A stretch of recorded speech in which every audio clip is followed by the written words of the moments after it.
You're going to begin rehabilitating the north tunnel under the Hudson River. And when I toured those tunnels, it was pretty definitively said that there's no really feasible way to rehabilitate them significantly while given the pressure and utilization. What's changed? Thank you, Mr. Chairman. Well, let me confirm your view. Our rehabilitation of the North River Tunnel is an extensive, complete rehabilitation of the vital elements of the tunnel. And what the Secretary, I think, was referring to is our recent efforts to look at options to bring forward some elements of that rehabilitation, given the delays associated with advancing the Hudson Tunnel project. So our goal here is to see if there are any... She's delaying the Hudson Tunnel project because the EIS is lost somewhere on her desk, which I'm sure she's very busy. And so now she's recommending we begin to do some patchwork stuff on one of the tunnels, which really isn't going to do much.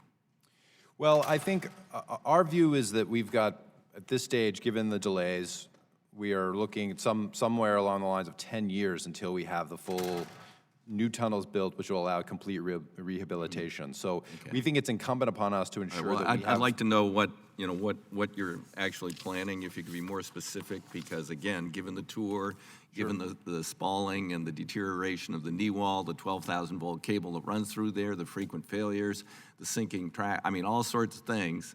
I'd just like to know what critical elements you think you can address while still using the tunnels 20 hours a day, which is what I understand you have to do.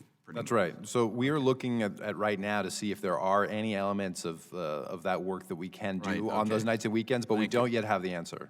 Okay, thank you. But when you come up with something because of the delay by the Secretary, let me know.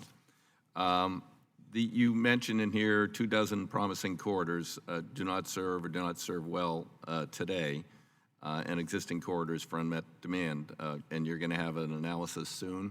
We'd like to see the list. Absolutely. Well, we will be releasing that in this spring.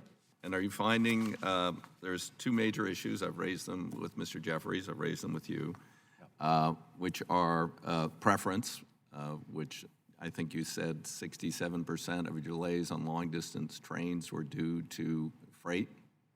Freight interference, yes, sir. Yep. Okay. And what progress are we making on the issue of integrating schedules better and preference? Are we making any? So we have worked collaboratively with the Federal Railroad Administration to have the metrics and standards that were prescribed under PREA to be advanced. Those, I think, are waiting for final issuance. And we remain in conversations with our host partners. But fundamentally, we think, as you said, we need to ensure there's an effective way to enforce the preference statute, and we need a better way to get our access rights translated into actual service, because today there's no clear path for us to add service with our freight railroads. Mr. Jeffries, what can AAR do to help facilitate this process? Sure. So we certainly agree that we need metrics and standards in place. Obviously, the hosts and the tenants all have contracts that they're bound to abide by, and I certainly don't have a window into those contracts, but they have performance metrics in them, and that's what's the basis of incentive payments, whether they're paid or not. Currently, the statute provides a path if Amtrak wants to access freight facilities. There's a path laid out in the statute at the Surface Transportation Board. To the best of my knowledge, that hasn't been used in over 20 years. So I would say let's try that path that's there. Whether it can be improved or not, I certainly can't comment on that because it hasn't been used. It seems like CSX has been working with Amtrak. How do we get UP to even begin a discussion about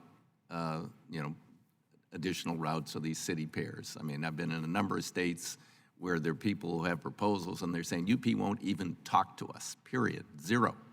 I mean, what's going to hurt them to have a little discussion? Certainly not having been a part of any of those discussions. I will point to the fact that I think, and you just referenced the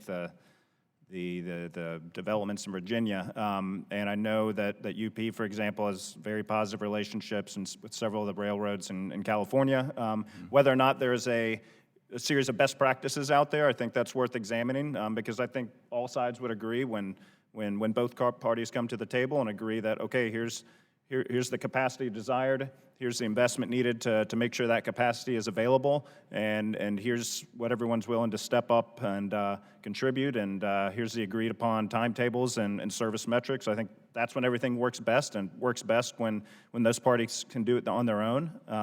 So I think it's important to figure out why does this work really well in some situations, and why hasn't it worked as well in other situations? And I certainly don't have a read into Well, those specifics. I hope we can facilitate that gently without something indiscriminate. So I look forward to further discussions. Thank you. Thank you, Mr. Chairman. I recognize Mr. Weber for 5 minutes. Thank you, Mr. Chairman. I'm going to follow up